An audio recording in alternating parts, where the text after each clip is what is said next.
Good afternoon, everyone, and welcome to today's live stream on anesthetics in the Civil War, put together by our own National Museum of Civil War Medicine. I'm Kyle Dalton, the Membership and Development Coordinator. In the comments today is our Director of Interpretation, Jake Wynn. So we'll be answering any questions you have as the program goes along. We've got a pretty good showing out there, people from all over the country, Iowa, Illinois, Florida, Georgia, Alabama. It's good to see all of you from all over the place, and I hope you all enjoy today's presentation. Before we get started, just a couple of housekeeping things. First of all, if you enjoy this, do consider supporting the museum. I see a lot of our members in the comments. Thank you for joining us.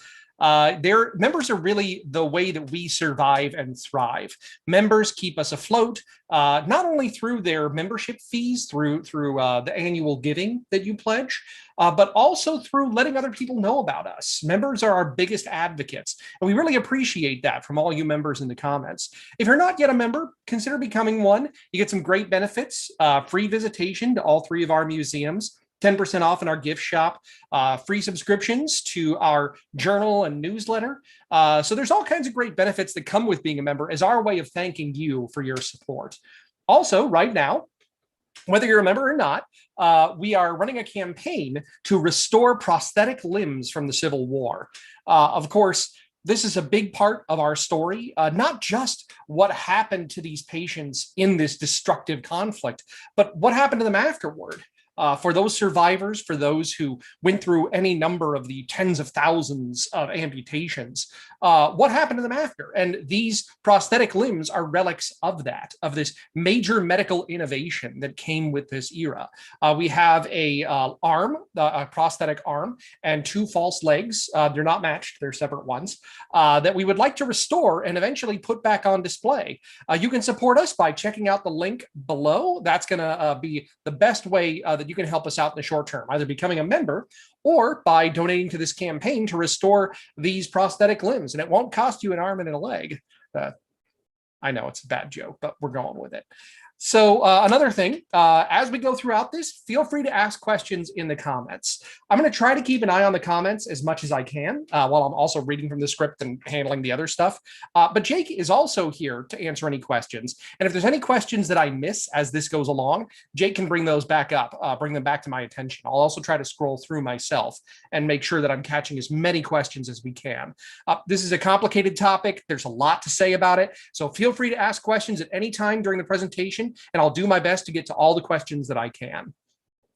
Also, final thing, I'm not a doctor. I didn't go to med school. I'm not a nurse. I'm not a pharmaceutical researcher. Nothing I say should be taken as medical advice. I'm a historian. I'm talking about the past. I am not a doctor. So that's a legal disclaimer. Please do not self-medicate with chloroform or ether. So yes, not a doctor. This is not medical advice. This is for educational purposes. With all of that out of the way, let's get started. Thanks again for all of you joining us. I'm coming to you here from my new house. I just moved in not even a week ago. This house was built in 1858 on the edge of what was then Frederick. And just down the road is the National Road. And the National Road ran through Frederick in the 19th century. It was a major thoroughfare. And a lot of the armies, both Confederate and United States, were crossing that road. They were coming through Frederick. Frederick changed hands a couple of times during the war, briefly, for brief periods. Once those armies passed through, they would go to Antietam, they would go to Gettysburg, Harper's Ferry. They would go to big, big battles, some of the largest land battles in United States history. And when they did fight in those battles, the patients would come back down that road. They'd come here to Frederick. This was one of several cities in the mid-Atlantic region that was known as one vast hospital. It was just filled with hospitals, 27 after the Battle of Antietam. Thousands of patients would choke this road, coming back in on all the ambulance wagons that they could muster. Harriet Beecher, an artillerist from Connecticut, later remembered an event during the war where his regiment was halted alongside one of these lines of ambulances, not coming here to Frederick, but it was similar to that. He and his artillerists were parked with their guns, just waiting for the order to move. He wrote, each ambulance was filled with wounded who had been etherized for the different operations they had undergone, the odor of the ether was exceedingly strong, making the atmosphere full of it. Some of the comrades had read of the power of the subtle fluid in putting men to sleep and rendering them unconscious, and they began to wonder how the strong odor would affect them. Some actually became nervous and uncomfortable and wished the battery would resume the march. This nervousness amused the ambulance attendants and others who were better posted on the effects of ether. It was a new experience to most of the battery boys, for they had not been hanging around hospitals very much. This is a pretty common theme that we're going to see running throughout this presentation. There is a difference in expectation, not only between today and the past, but also at the time. Soldiers didn't know what to expect. Average Americans didn't know what to expect. And to a large extent, doctors didn't know what to expect. Only 9 out of every 10 Army doctors had ever treated a gunshot wound before the war. This was a completely unprecedented event, and it was a massive humanitarian crisis they weren't really prepared for. Thankfully, though, medicine had moved light years before the war started. For us to really fully understand the role of anesthesia in the Civil War, we've got to talk about its history in the antebellum period. After we've done that, we're going to talk a little bit about the importance placed on it by both the United States and the Confederacy, and the methods by which it was administered. This comfort to the wounded and boon to the surgeon was perhaps the most important medicine of the period. As has probably been made clear by now, they had anesthetics. That's sort of the underline to all of this. General anesthesia was widely practiced in the period. Before we get even into the antebellum stuff, we do want to define what we're talking about here. I expect, again, not being a doctor, I know that not all of you are doctors or medical professionals. We need to define what anesthetics and anesthesia are. Anesthetics are those substances used to induce a state of anesthesia. So anesthetics get you to anesthesia. They're chemical agents. General anesthesia applies to the whole body and results in unconsciousness. Local anesthesia is pain relief in a particular area. Sometimes this was performed in the Civil War. There's a couple of doctors that talk about sprinkling opium powder over open wounds, but I'm not really going to be focusing on that. I'm going to focus on general anesthesia because that's kind of the big story here. And it was more commonly applied in the period. You see a lot more accounts of general anesthesia than local anesthesia. For patients and surgeons, this resulted in 3 vital results. Let me share with you what those are. Those are analgesia, that's painlessness, or you don't feel the pain. Amnesia, you're not going to remember the procedure. And muscle relaxation, you're not going to move. Those are the 3 things that you hope to accomplish with general anesthesia. For patients, analgesia and amnesia are a godsend when subjected to an otherwise traumatic and painful surgery, especially something as big as a capital amputation, taking off an arm or a leg. The muscle relaxation also makes it easier for the surgeons because they don't have a patient that's moving around too much.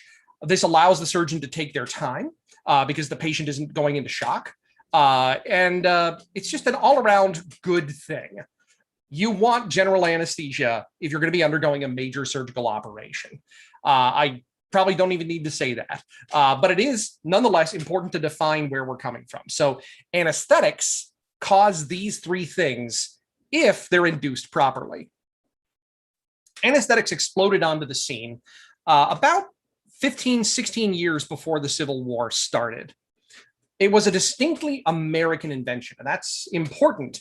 American doctors would sometimes reject advances in medical science if they came from Europe. And in fact, there's some evidence that the Europeans also would reject American discoveries. In fact, when this was finally revealed to European doctors, it had to be proven to them. They had to demonstrate it. And one of these European doctors said in astonishment, "This is no Yankee humbug," where he's sort of like, "I'll believe this even though it's American." So there is a little bit of resistance sometimes when it comes to crossing the Atlantic in medical advances of the period. But because it's an American invention, they're more likely to accept it. The earliest successful experiments may have been conducted by Dr. Crawford W. Long of Georgia. As early as 1842, he used anesthesia in surgery, but importantly, he didn't make any effort to publish these results, not until after other people had revealed their findings. So it really didn't have an effect. It was just more like him tinkering away. More disturbingly, he also used human experimentation to do this. He experimented on enslaved children, performing needless amputations on children, both with and without anesthesia, to measure its effects. Pretty disturbing stuff, especially for somebody who wasn't actually contributing to medical science. So it didn't really go anywhere. He may have been the very first to use it in a surgical procedure, general anesthesia, but it didn't really do anything for the world. The next person to come along was Horus Wells. He was a dentist who was experimenting with nitrous oxide. Today, we know that as laughing gas. Unlike Dr. Long, Horus Wells used volunteers for his procedures, sort of an early form of informed consent, though not exactly that idea. He did try to draw attention to his discovery as well. After a few experiments, when he was confident that this was going to work, he did a major public demonstration at the Massachusetts General Hospital in 1845. And it was a tremendous failure. It was awful. It totally backfired. The patient was moaning, they were moving, and the doctors in the room became very hostile. One historian writes that with cries of humbug and swindler, they jeered Wells from the room. He was booed out of the operating theater. And what's interesting about this is the patient did actually experience those first two things, those first two benefits of general anesthesia. He had analgesia, he didn't feel pain, and he had amnesia, he didn't remember it after the fact. But he didn't get to full muscle relaxation. He was doing what they call phonetation. He was making noises, some of which might sound like words or even be formed into words subconsciously. He was moving around. It really looked like this guy was feeling it, but he wasn't. And that's something we'll come back to as well as this goes along. That's something we see in the Civil War period as well. It wasn't until a year later that an associate of Wells came along, William Thomas Green Morton, that anesthesia really exploded onto the scene. So for a few years now, American scientists have been fiddling with it, but it's Morton that really makes it blow up onto the world scene. In October of 1846, Morton publicly demonstrated the use of diethyl ether, that's the ether that was mentioned earlier, as a general anesthetic. He did it in the same hospital that Wells had been booed out of only a year before. So he was taking a pretty big risk here, but it was a hugely successful event, one that is commemorated in print. Let me bring up our next example here. This painting shows the surgical theater of the Massachusetts General Hospital. You see green is the fellow holding the bottle next to him. That's his ether device. The patient is having a tumor removed from his neck by surgeon Dr. John Warren. And again, it was tremendously successful. The patient did not phonetate. There was complete muscle relaxation, and the patient woke up after the fact, which not everybody did in the early years of anesthesia. The patient said that he felt nothing. He remembered nothing. This hit all the necessary things that you needed to hit to have the true benefit of general anesthesia. It was a lightning bolt to the medical establishment. In fact, Green would go on, or Morton, he's got so many names, William Thomas Morton Green, Green Morton. Morton would go on to be a dedicated anesthetist during the Civil War. Most surgeons were also anesthetists in this period. It was not something that they specialized in. You would administer your own anesthesia or have an assistant surgeon do it for you. These medical professionals were meant to be, in this sense, a jack of all trades, somebody who could take off an arm and also put their patient under. But Morton is an exception to that. He was a dedicated anesthetist. He traveled to a lot of the really big battles in the Eastern theater. Fredericksburg, Chancellorsville, Spotsylvania, and he would just go from hospital to hospital and assist these surgeons in making sure their patients were fully under, that general anesthesia had been fully induced. So you see, again, a direct line between the invention or discovery, really, of general anesthesia in the 1840s and the guy who reveals that to the world and the Civil War. He continues to operate as an anesthetist in the Civil War. Now, his discovery, diethyl ether, was only the second most popular anesthetic agent of the Civil War. Not long after Morton's big success, experiments with chloroform were already taking place. Chloroform had been discovered independently a while earlier, 1832 to 1833. Several scientists had independently discovered it. So not communicating with each other, they all kind of came to the same conclusion. This is a thing you see in scientific history more often than you would expect. Up here on my mantle is a sextant, and that was independently discovered by two separate mechanics, they called them back then, who were playing with lenses in the 1750s, and they were on opposite sides of the Atlantic. No communication with each other at all. They invented the same device. It's often in scientific history that you come across something like this. There's a lot of the information is there, the parts are there, they just need to be put together. And the same thing was true in this era as they're playing with chemical compounds. Several scientists, I think 3 of them, independently discovered chloroform, all at virtually the same time. This quickly became, in 1847, the preferred general anesthetic, and it remained so through the Civil War. In his paper, Medical and Surgical Care During the Civil War, Dr. Robert Riley argued that chloroform was preferred because it had a quicker onset of action, could be used in small volumes, and was non-flammable. Documentation from the period bears this out. As early as 1853, a surgeon declared, "The use of ether has now been entirely superseded by that of chloroform."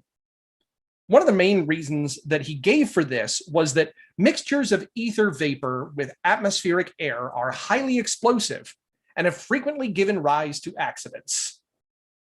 U.S. Army surgeon Dr. W.W. Keene, who has a lot of amazing stories about the Civil War, by the way, had an experience like this when he was working in a general hospital about a week after the Battle of Gettysburg. He wrote, "The only available light," he was operating at night, "was 5 candles. Suddenly, the ether flashed a fire. The etherizer," that's his assistant who was administering the ether, "flung the glass bottle of ether in one direction and the blazing cone in the other. Fortunately, we narrowly escaped a serious conflagration." So he almost set fire to the operating room. An older and wiser Keene, reflecting on this event, confessed, "I must admit gross thoughtlessness. My only consolation is that the patient suffered no harm." Not only was chloroform safer, it was more effective. The authors of the Medical and Surgical History of the War of the Rebellion, which is an amazing source and available for free all over the internet, they examined hundreds of cases in the wake of the Civil War where anesthetic was used and found that the average amount of chloroform used was 11 drams. That's a little bit less than an ounce and a half. That's less than a shot. That is about this much. It's actually a little bit less than that. By comparison, there's when they were applying ether, they had to use 51 drams. That's more than this, more than 3/4 of a cup. That's how much of a difference there was between the inducing general anesthesia with chloroform and inducing general anesthesia with ether. You could carry a whole lot less chloroform to the front and get the same results. Another important side of this is how long it took to induce general anesthesia. This is especially important after large battles. Again, Antietam, Gettysburg, when you've got tens of thousands of casualties that you've got to move through quickly. Every few minutes, those add up. And that means that at the end of the day, there's patients that aren't getting worked on if you're not being efficient. Again, the authors of the Medical and Surgical History wrote, "The average time in which insensibility was induced by chloroform was 9 minutes, and by ether, 16 minutes. It took almost twice as long for your patient to go under with ether as with chloroform." Confederate surgeon John Julian Chisholm, who wrote the Manual of Military Surgery for Confederate officers, it's a long title. He insisted that his surgeons, in all operations, all painful operations, chloroform should be freely administered to produce the desired anesthesia. Despite this preference for chloroform, ether was still used. As I said, it was number 2. The same authors who wrote medical and surgical history found that 14% of all procedures relied on ether. An additional 9% were an ether and chloroform mix, which had the benefit of inducing general anesthesia just a little bit faster. These numbers represent a division between field and general hospitals. The authors state chloroform was almost uniformly used in field hospitals, while ether was frequently used in general hospitals behind the lines. You've got a lot more storage space. You can afford to have something that takes a little bit longer to induce anesthesia, and you're more likely to be able to control the environment so that it doesn't catch fire, although it did for Dr. Keene after Gettysburg. It was a liability on the march, ether. If it's explosive, you really don't want to be carrying that around unless you've really got to. The same dynamic here between field and general hospitals was probably generally true for Confederate surgeons. Though due to shortages, they may have been forced to transport ether to the front lines as a stopgap. Anesthetics were used in staggering quantities in the conflict. Now, when we say that virtually every surgery was done with general anesthesia, we mean it. There was a whole lot of it to be had. The authors in the medical and surgical history tabulated incidents of anesthetic use among US forces. They found at least 80,000 surgeries, that's at least 80,000 surgeries, were performed with some form of anesthesia in the North. Only 254 surgeries were reportedly done without anesthesia in the North. That comes out to roughly 99.68% of surgeries being performed with general anesthesia by the US Army. That tiny number, those 248 that were done without anesthesia, were performed by Union doctors who had access to ample supplies. That was not the issue. There's no real understanding of why they performed these surgeries without it. The authors in the medical and surgical history appear baffled by this, and there's no explanation given by those doctors, at least not that survives in this study. But they do speculate that maybe it was because the surgeons feared that anesthetics might have induced hemorrhage or pyemia. This is a thing that were some initial suggestions when anesthesia was first introduced. The doctor said, hey, this is going to be bad for the healing process. They thought it might slow recovery time as well. Of course, it could also be that these are counting surgeries that didn't require anesthesia. Trephination, for example, they didn't use anesthesia for it in this period. So it could be that that's what's being counted, but we don't actually know. We just know that there are a little bit over 200 cases where US Army surgeons were performing operations without general anesthesia. That is, again, a minute number. That is way less than 0.5%. It's just not, it's a blip on the screen. In other very rare instances, chloroform wasn't available, and that's almost exclusively the Confederate Army. The Confederate Army did have some cases where chloroform was not available, where they ran out or the supply line broke down, and there were a few surgeries that were done without it. This appears to, leaving aside fictional accounts, because there's several fictional accounts out there of people having operations done without anesthesia, but leaving those out, I found maybe 10 at most anecdotes or accounts of operations done without anesthesia during the Civil War. Tellingly, a lot of these, almost half, are from the 7 Days battles. It's clear here that the supply chain did break down, or they ran out of supply. A captured Union private of the 1st U.S. Sharpshooters recalled his amputation following Gaines' Mill. I asked the surgeon if he had any chloroform or quinine or whiskey, to which he replied, no, and I have no time to dilly-dally with you. Rachel Frazier, a woman who was among the Union camp that was seized, was witness to a similar treatment of Confederate patients, so it wasn't just the prisoners. Having no chloroform, it was exceedingly painful to me to hear their poor soldiers scream when their limbs were taken off. Even soldiers of high rank were experiencing the fallout from this failure. Lieutenant Colonel William Brandon, I think 21st Mississippi, he was himself actually a physician in civilian life. He wrote in his journal, "When I felt the tourniquet tighten on my leg, I called to him. I was not under the influence of chloroform." So he, as a physician speaking to another, is saying, hey, I should be knocked out right now. He said he had no more and asked, should he proceed? I replied, off with it. I supposed I could stand it.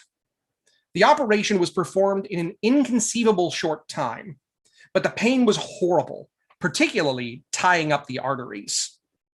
Now, this account is especially telling because this is a pre-war civilian doctor. He's speaking to another physician. And the physician, first of all, asks his consent. He's an officer. He's a physician. They generally didn't ask it quite as much of their lower rank patients. But him, he's saying, hey, as a doctor, as an officer, should I go forward? We don't have any chloroform. And he says, yeah, you should do it. And interestingly, Lieutenant Colonel Brandon says it was an inconceivable short time. In that generation between the discovery of anesthesia and the Civil War, they stopped going as fast as they used to. He, as a doctor, is used to taking his time and doing what he can for the patient. But when your patient is without anesthesia, you've got to move quickly. You've got to keep going and you've got to get through it as fast as you can. And again, he's not used to this, and neither apparently was his surgeon. This was an unusual event. The 7 Days Battle stands out as a time where almost by itself in the Civil War, they ran out. And the Confederacy began to kind of double down after that on ensuring that that wouldn't happen again.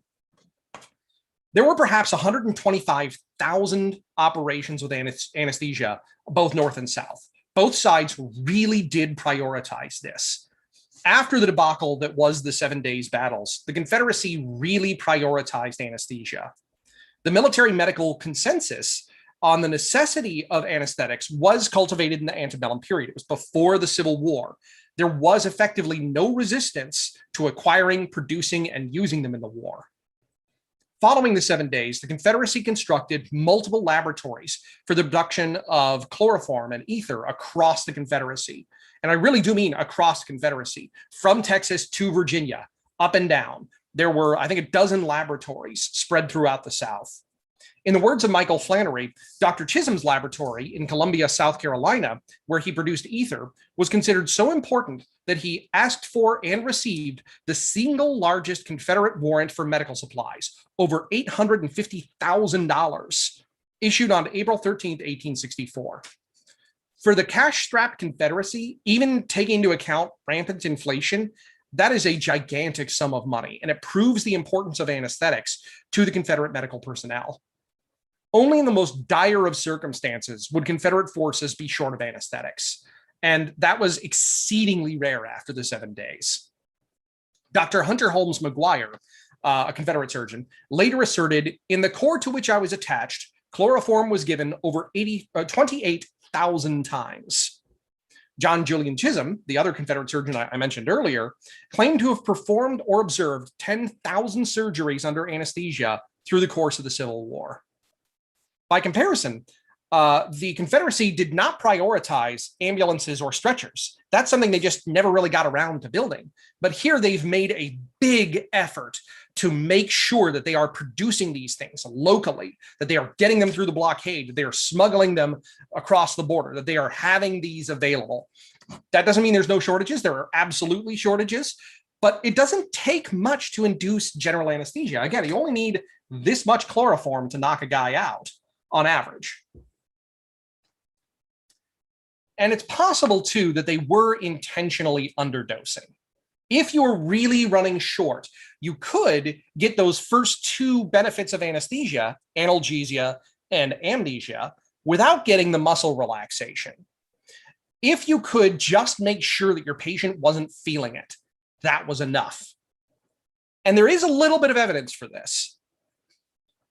General Thomas J. Jackson, Stonewall Jackson, was infamously wounded in a friendly fire incident at Chancellorsville.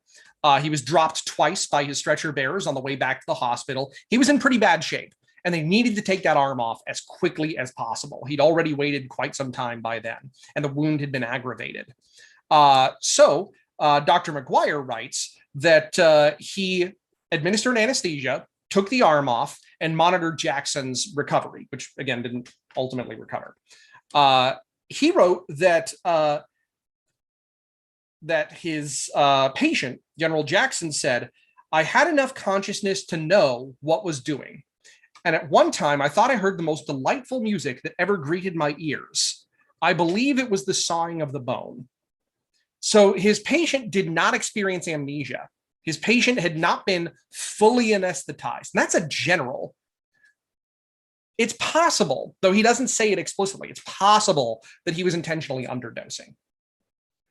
At the opposite end of the hierarchy, Private Andrew Roy, a Union prisoner taken at 7 days, recalled all the patients, that's all his fellow prisoners who'd been wounded, were put under the influence of chloroform, but a number of them regained consciousness during the operation and swore worse than the British did at Flanders as they writhed in their agony. So here he's suggesting that these patients, they're initially completely muscle relaxation, and then they wake up as the procedure is going along. That can happen. Even today, some patients wake up during surgery. But it's also possible that they were phonitating, that they were moving, that they were not remembering this and they were not feeling it, but they were still kind of moving around, and it looked to him like they weren't. We don't know which of those is the case. We don't have the word of the other patients, unfortunately. But it does suggest, again, that maybe they're underdosing. Now, that's all speculation. We don't actually know if there's intentional underdosing of patients, just enough to get through the surgery. But it's a guess, it's a hypothesis, and it does require more research. Hopefully we can get a more solid answer in the future. During the Civil War, it was up to the individual surgeons to determine how much anesthesia to give. And that's another sort of wrench in the gears here. Maybe they were underdosing or dosing, or maybe they didn't know how much they were supposed to give. It wasn't until the First World War that, as one textbook puts it, the anesthesia community had the first true systemic approach to monitoring. In the wake of World War I, Dr. Arthur Goodall created a system for judging patients' precise state under anesthesia using 4 stages, the 4 stages of anesthesia. In the first stage, patients experience disorientation. In the second, they experience excitement. This is something that doctors write a lot about in the Civil War, that patients getting their heart rate increases, they're moving around a little bit more. The third stage is considered the safest for surgery, and the fourth stage is overdose, resulting in death. During the phase of excitement, the patient may exhibit muscular movement, phonitation, staring eyes, irregular respiration, etc. Again, to the untrained eye, it may look like he's feeling everything, as we saw with Horus Wells doing his demonstration at the Massachusetts General Hospital in 1845, and possibly as other patients saw people being worked on in the hospital, they assumed that person wasn't getting any anesthesia, or that they were fully waking up from the surgery. But again, we don't really know. This is a huge conflict. It stretches from the border of Canada into Mexico, over to the coast of Normandy with the Alabama and Kearsarge. It's a gigantic conflict with many, many instances. We're never going to have a full tally of all of them. We're doing our best to have a broad picture here. Another variable that gets thrown into this too is how the anesthesia is administered. Generally speaking, they didn't use devices. They didn't use tools like we saw in the image here, where Morton is holding the glass inhaler. Civil War surgeons were a little skeptical about this. There's multiple manuals that say, don't use devices to give anesthesia. Don't use devices for ether or chloroform. Instead, what they're supposed to do is use a cloth or paper cone, as we see in this picture here from the collection of the National Museum of Health and Medicine. Inside that might be a sponge, and you could expand or retract the cone as needed over the patient's face. It's not the most efficient way to give anesthesia. But again, this is an era before the stages of anesthesia. They're very nervous about overdosing. And they're trying to be as precise as they can and give as much individual freedom as possible to the surgeons. It's their experience that determines how this is administered. The most famous apparatus of the war, because again, we're talking devices. Most surgeons avoid it, but the most famous apparatus of the war is the Chisholm Inhaler. And I have a reproduction here. This is a pocket-sized inhaler that was invented by that Confederate surgeon I've mentioned a couple of times so far, Surgeon John J. Chisholm. And inside would be a small sponge, which you drop some anesthesia here, either ether or chloroform, and these would go up the nose. That way the patient can inhale an exact, very precise amount. These were meant to be retractable, so that you could push them inside and keep this in your pocket. It's a very efficient tool, and it was very popular after the war. But during the war, it may not have seen any use at all. It was invented, as far as we know, during the Civil War, but it doesn't appear to have really been used. In fact, one of those manuals that says avoid devices is Chisholm's manual, the guy who invented this. And maybe he thought this was a way of dealing with shortages. Maybe he thought, hey, if I can really get this out of the experimental stage, we can get it going. But there's no patent for this device during the Civil War. And there are other medical devices that are patented during this period. Famously, the Hanger Clinic's first leg was patented in the Confederacy. And that patent, I think, survives to this day. As Bill and Helen Beanham show in an article that was submitted to The Lancet, Chisholm didn't invent this until late in the war. Early examples are rare. He did not discuss it in his manual, nor apparently did he try to patent it. So it all suggests that this was not widely used. After the war, however, there was an example of this that he gave to the Army Medical Museum, today's National Museum of Health and Medicine. It was put on display, and he struck a deal with Tiemann and Company, which still makes surgical tools today, and they made many of these in the post-war years. It was a direct benefit to surgeons throughout the nation after the war ended. It was produced in larger quantities, and a lot of surgeons were able to carry it with them for treating trauma patients in faraway places. Think the American West, for example, where you don't have general hospitals that can treat trauma patients. A country doctor could have one of these and be assured that his patient would be safely anesthetized. So in short, to kind of sum all of this up, the application of anesthetics was inconsistent at times, and there's no empirical or uniform guide for how to apply it, but over 100,000 patients benefited from this innovation of the Civil War. It was widely practiced. Nearly every surgery, United States and Confederate, was done with some form of anesthesia. I think the final words on this should come from a patient. Dr. Hunter Holmes McGuire, who treated Stonewall Jackson, related Jackson's words as he drifted into unconsciousness from chloroform. As he was settling into his induced state of general anesthesia, Jackson exclaimed, "What an infinite blessing," and continued to repeat the word blessing until he became insensible. It was indeed a blessing. It was a thing that made the suffering of soldiers much, much better. It's something that we benefit from to this day. Surgical procedures would never be dared today without some form of general anesthesia. So I think that it's important to understand where it came from, where the failures were, and how it was applied. And hopefully you enjoyed this presentation. We've got quite some time here for questions. Hopefully you've got some good ones. Before I get to the questions in the comments, I do want to address one that was emailed to us before the program. We always are happy to take any questions ahead of time if there's something that you would like to know about. Sometimes we can work it into the lecture itself. But this one today, I thought was a really interesting one because it's not the usual kind of question we get. It's a counterfactual question. Would it have been possible for the Civil War to happen without anesthesia in view of the terrible casualties? Would the soldiers have been able to face the thought that they would be undergoing amputations and other medical procedures fully conscious And would families at home have been willing to support a war knowing this would happen to their loved ones? Again, it's counterfactual because we're trying to speculate on what would have happened and not what did happen. But I think there's some interesting thoughts in here. Would it be possible for the Civil War to happen without anesthesia? I think yes. Unfortunately, as destructive as this conflict was, there were other conflicts prior to the Civil War that were very destructive and did not have the benefit of anesthesia. I'm thinking King Philip's War in the colonial British North America.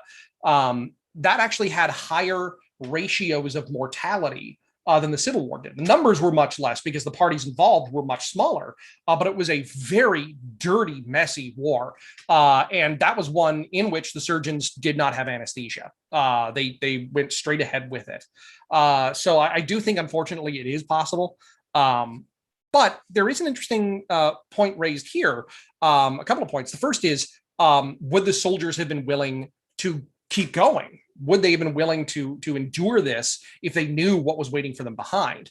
And this is something that gets addressed in military ethics and morale around medical evacuation. My real specialty is ambulances and stretchers and stuff, and the ambulance drivers and stretcher bearers. And in that, a big part of the debate of nationalizing the system in the United States is these guys need to know they're going to be taken care of. It will help their morale. It will help keep them on the line. And there's a similar but different thought in the Confederate States where it's, hey, we're getting too many guys coming off the line to carry their buddies off. We need to keep them up there. We're going to put together a quick, dirty kind of ambulance system, and they're not allowed to leave or they'll be court-martialed. And there's an account actually by a soldier at the first day of Gettysburg saying that his friend was shot and killed right beside him. And he stopped one of his comrades from getting the guy off the field and said, hey, we're not allowed to. The orders say we can't do that. So you see similar but different approaches to, we need to make sure the medical administration is there to keep our guys on the front line.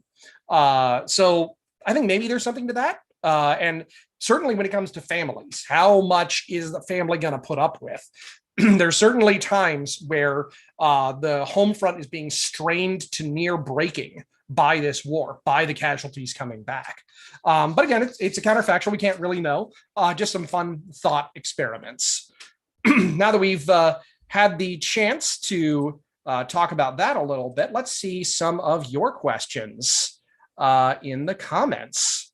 Wow, there's a lot of comments here. Morphine. Peter Mazzone asks about where did morphine come into the picture?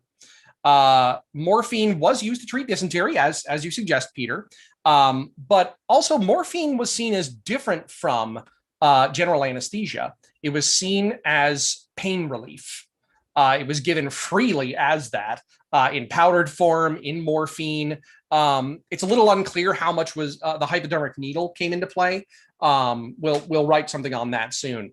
But there is a lot of opiates flowing into the front lines. It is used, though, as pain relief and not really as an anesthesia.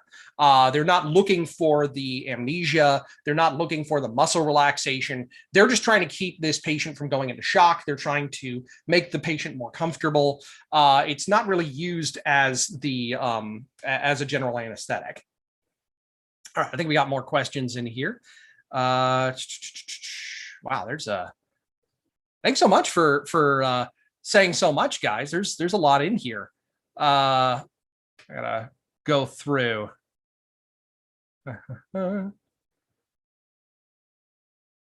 Asked about monitoring earlier. That was probably before I talked about the stages of anesthesia. So there's no stages of anesthesia in this time, but they are keeping a very close eye on their patients. This is a question from Teresa Brandt. Was there any monitoring during the post-surgical period? Yeah, they were deeply concerned with overdosing. This actually dominates the medical conversation after the war when it comes to anesthesia. If you look through surgical journals for the next couple of decades, they're constantly referring to how many surgeries were done and if they had anybody die from overdose. They were scared to death of overdosing. The very first death from overdose by general anesthesia was a 16-year-old girl in Scotland in the 1840s, and it was only a teaspoon of anesthetic agent. They really were scared of giving too much. So there was monitoring, but it was kind of an informal one. There was no formula for it. There was no training for it. You just had to kind of keep an eye on it and do your best. All right. Any definitive proof, this comes from Richard Rohn, any definitive proof that patients actually bit on bullets during medical procedures? Or are the teeth marked bullets found by relic hunters really just bullets chewed by wildlife such as feral hogs? This is an interesting question. You hear a lot, bite the bullet, this idea that you're going to chew on a bullet to try and deal with the pain, to just kind of, the problem with doing that is aspiration. One of the things that people do when they get hurt is they gasp. They breathe in really hard. If you've got a bullet that is the size of your throat in your teeth, you're going to suck that right into your throat and you're going to choke, which is not what the doctors want. They don't want to create a whole other problem for themselves as they're beginning a surgical procedure. Before the Civil War, there's evidence of using like leather strips. But you needed something that was fairly soft yet firm so you didn't hurt the teeth. If you're constantly really biting down on a bullet, you could crack your teeth. Again, creating a whole other medical issue that they don't want to deal with. However, here's where it gets interesting. The teeth-marked bullets found by relic hunters, some of those were examined and they were found to have been chewed by people. It does not appear to have any connection to medical facilities. Doesn't appear to be around surgical tables or hospital tents or anything like that. Who knows why? We don't actually know why human teeth marks are on these bullets. It could be that, like, they just need something to chew on, like gum. It could be a way of dealing with hunger, maybe. I don't know. It's a weird thing. We have no explanation. So far as I know, there is no source that says explicitly why they did that. All we know is no doctor would have done that in this period. It was way too dangerous to put something in their mouth that they could aspirate. Good question, though. That's an interesting point. Let's see what else we got. Wow, there's a lot of people on here today. Thank you all again so much for joining us. How long would a patient last when they were under? This is a question coming from Brad Ellis. How long would a patient stay under? Unfortunately, I don't know. The piece that I relied on the most for this, for the amounts taken, was the medical and surgical history of the War of the Rebellion. And I don't recall if it actually says how long they stayed under. I do recommend checking it out. It's easy to find the medical and surgical history.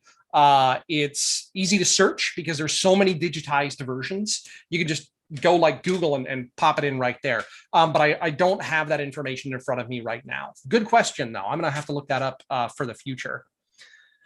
We did get a request for referencing the notes. Thank you for asking for that, Deanna Watson. As Jake said in the comments, check out our blog posts. I've got 2 blog posts on the history of anesthesia in this period. I've discovered some new things since then. But those 2 are kind of our definitive guide to the history of anesthesia through the course of the Civil War. So be sure to check that out.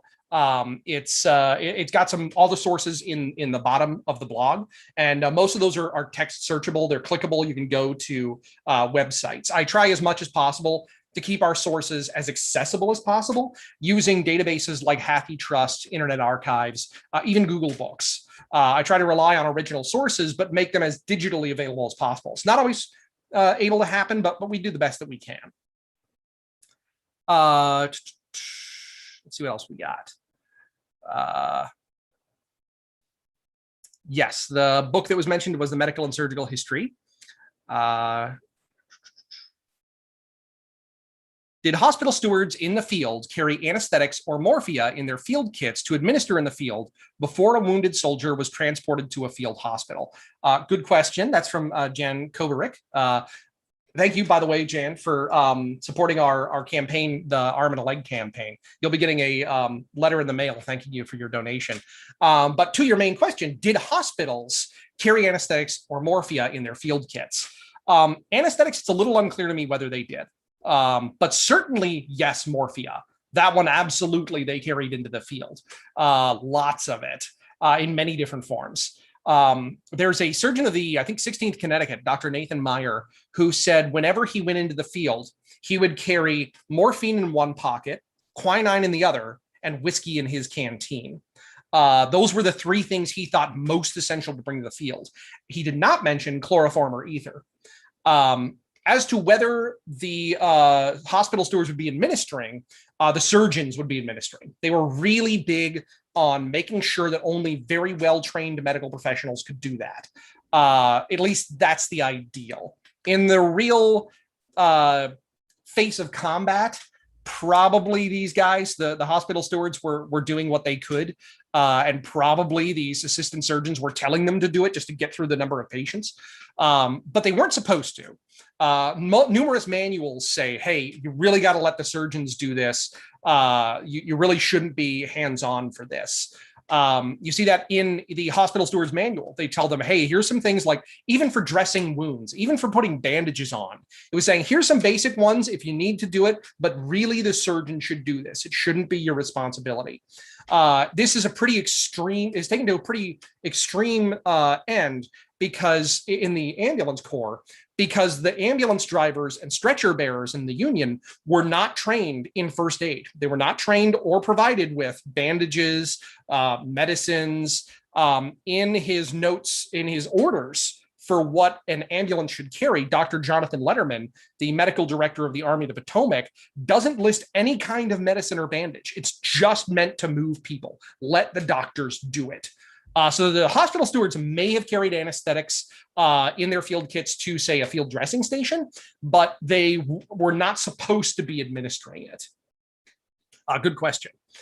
All right, let's see what else we got. Oh, wow, there's so much here. Question here that is tagged as sarcasm.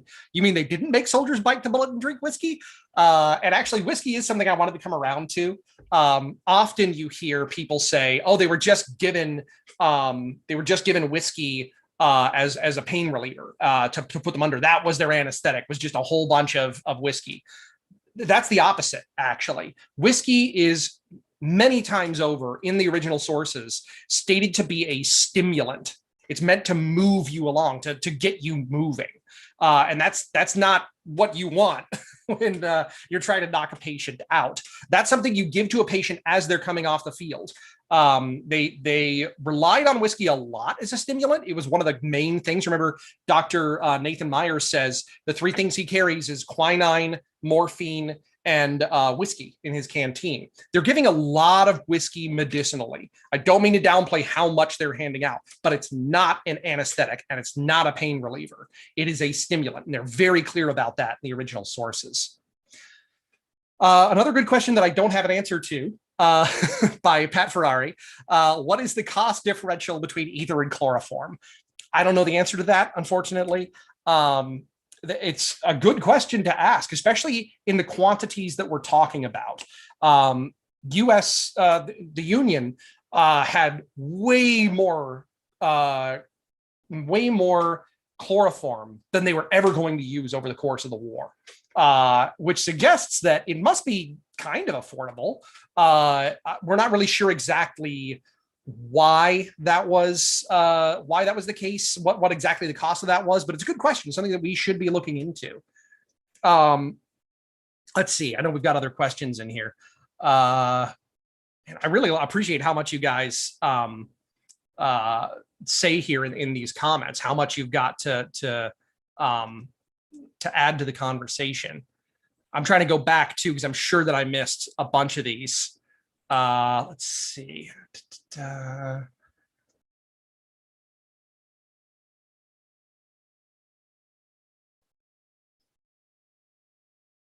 Well, I see. Yeah, there was that. It may have sounded confusing when I said that 9 out of every 10 Army doctors had never treated a gunshot wound before the war, meaning that 90% of doctors had never actually done that.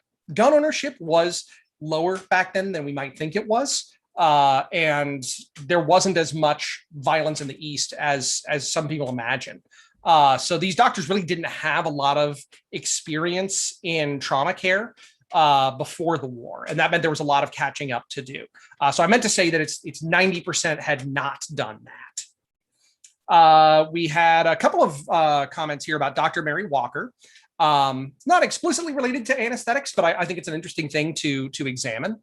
Dr. Mary Walker was a female surgeon, dress reformer, and she was really big on women's rights. But during the Civil War, she was a surgeon for the United States. She was the first and only woman, I think, to receive the Medal of Honor. It was briefly revoked later in her life. She refused to give it back. She wore the medal for the rest of her days, and it was reinstated in the 20th century. So that's a fascinating topic. I think we've got a blog post about it. Jake, if we do, could you drop that in the comments? If not, we do occasionally post about her on our social media. Fascinating figure, lots to say about her. Is there anything written about choosing ether versus chloroform for the type of wound being treated? The only thing that I found on that is how serious the wound is suppurating, meaning bleeding, how quickly, exsanguinating. If the patient is bleeding a whole lot, then you might want to do chloroform so you can get to it quicker. But really, that tends to be more of a tourniquet issue rather than the form of anesthesia that you use. There isn't a lot of differentiation in the sources between chloroform and ether as far as their which wound it would go to. It has much more to do with how urgent you need the patient to get done because you've got to move on to the next one, and the fire hazard. That's a big one. Let's see. Ease of manufacture. You guys are asking a lot of questions I don't have the answer to, unfortunately. I don't know the difference in ease of manufacture between chloroform and ether, but I do think it's telling that when Dr. Chisholm got his huge grant from the federal government for his laboratory, that it was for ether specifically, which suggests that maybe that's something that could be manufactured locally or more quickly or more cheaply. I don't know. Good question. That's something that I've got to look into. Whiskey as a disinfectant. It was not in this era. They did not yet have a full understanding of germ theory. There's another blog post we can put in the comments. I know we're just like filling it with links.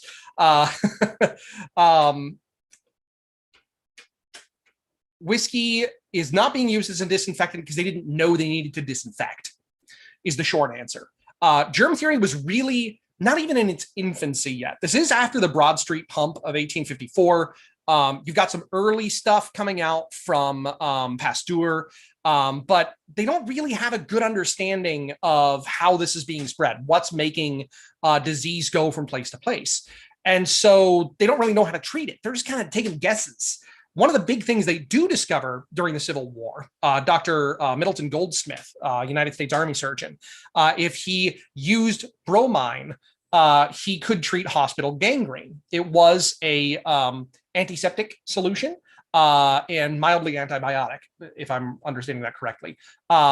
And that brought his mortality rate from hospital gangrene down to only 4% in his hospital, when before it was well into the double digits, I think 50%, 40%. So they did have that, but he even says in his original book, I don't understand why this works. I just know that it does, so keep doing it. They really didn't have a grasp of disinfecting. They did wash. They did clean their hands. There's actually a great illustration after I think the Battle of Antietam showing a surgeon with his hands in a basin next to the operating table. But they weren't like clipping their fingernails. They weren't using disinfectant soap. They weren't doing all the things that you need to do when you've got your hands in a human body. And especially when you have a whole lot of people, one right after the next, 70 surgeries in a day, you may be skipping every now and then because your priority is to work on those patients. I'm gonna let this.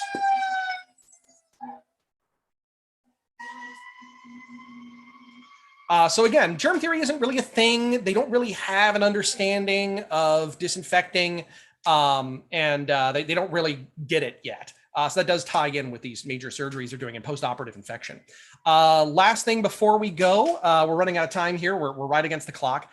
I thought Confederates observed that boiled horsehair stitches got less infected than regular cotton stitches. Not really. This comes actually from an article written by a Confederate surgeon in the early 20th century, so decades after the war. And he's looking back on his experience and recognizing the things that he did that were, as he puts it, accidentally antiseptic. And one of several things he mentions is the boiled horsehair stitches. But this is the earliest, and so far as I've found, only primary source for this. There doesn't appear to have been a recognition at the time that had an effect on infection rates. There's nobody that comments on it at the time. And that's partly because there's so many other things that would infect your patient. Your hands, your hair, the environment you're in. And so just that one thing wasn't really enough to get noticed. I think given these questions, we need to do one of these about germ theory in the near future. In the meantime, I hope you guys really enjoyed this program. I'm sorry I didn't get to all the questions and all the comments. You've all said so much. This is great. Really glad to see this outpouring of everybody coming here to watch. I'm really glad that you all joined us today. Again, if you enjoy this program, you want to see more of these, keep an eye on our social media channels here on our YouTube channel. Subscribe, hit the bell. That'll help to notify you. You'll get notifications saying, hey, there's a video coming up. Check out our Facebook page, our Instagram. We're always posting all kinds of cool stuff. And we want to keep you up to date on that. And if you do enjoy this, consider becoming a member. Members are our greatest supporters, our greatest advocates. We really enjoy hearing from you and especially getting to see you now that we're back open again, Friday through Sunday, and hopefully 7 days a week again soon. Members get in for free. Let us know if you're coming by. We'll give you a tour. It's a lot of fun. We're so glad to have all of you joining us, both on this program and soon back in person. And again, also consider supporting our appeal, our campaign to restore 3 very interesting prosthetic limbs. There's a false arm and 2 false legs. The arm is especially interesting. I want to do a presentation on this sometime soon. It was invented by an agent of the Underground Railroad, a man who rode with John Brown in bloody Kansas. And then after the war, this artificial limb was adopted by the US Army and continued to be given to veterans into the First World War. So fascinating stuff, and you can help us to bring it back to life. Be sure to support us. Be sure to follow our channels, and we'll see you again next time. Thank you all so much for joining us.